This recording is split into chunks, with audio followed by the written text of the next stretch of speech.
Bonjour à tous, après une première vidéo dédiée à son interface, intéressons-nous aujourd'hui aux autres fonctionnalités de l'iPhone plus en détail. La gestion des appels de l'iPhone est exemplaire. On trouve en effet ses contacts en quelques clics. Une fois en ligne, il est très facile d'appeler un autre correspondant, ce qui met automatiquement la première conversation en attente. Une fois les deux correspondants au bout du fil, on peut passer de l'un à l'autre aisément ou bien faire converger les deux appels pour créer une conférence. Une fois connecté à son ordinateur, l'iPhone se comporte comme n'importe quel iPod. Il apparaît dans la colonne de gauche et affiche ainsi tout son contenu. Contrairement à l'iPod, la gestion manuelle de la musique est impossible. Il faudra donc sélectionner les listes de lecture désirées. Toutes les données personnelles sont aussi synchronisables, contacts, calendrier, compte mail et favoris internet. Enfin, photos et podcasts peuvent aussi trouver leur place sur le téléphone. Google Maps est bien une fonctionnalité qui va nous faire regretter l'absence d'une puce GPS dans l'iPhone. En dehors des simples cartes, il est en effet possible de déterminer des trajets.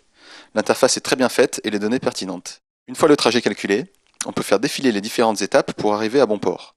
Couplé à un GPS, cette application aurait donc vraiment pu concurrencer le très complet, mais encore perfectible Nokia N95.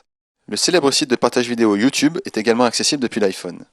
Mais le téléphone ne lisant pas le format flash utilisé par les vidéos, YouTube a choisi de réencoder ses vidéos en H264. L'intégralité du contenu du site n'est donc pas accessible depuis l'iPhone, mais seulement les plus populaires. Malgré tout, la qualité reste variable et peut être très bonne comme très pixelisée. Enfin, le clavier représente également l'une des innovations majeures de l'iPhone. Les touches appuyées se mettent en évidence dès qu'on les active, réduisant ainsi le risque d'erreur. La gestion du curseur est également très ingénieuse, on peut le déplacer n'importe où dans le texte grâce à son effet de loupe. Il faudra tout de même quelques jours pour s'adapter à ce clavier qui paraît au final moins convaincant que celui d'un BlackBerry. Retrouvez notre test complet et détaillé sur bestofmicro.com.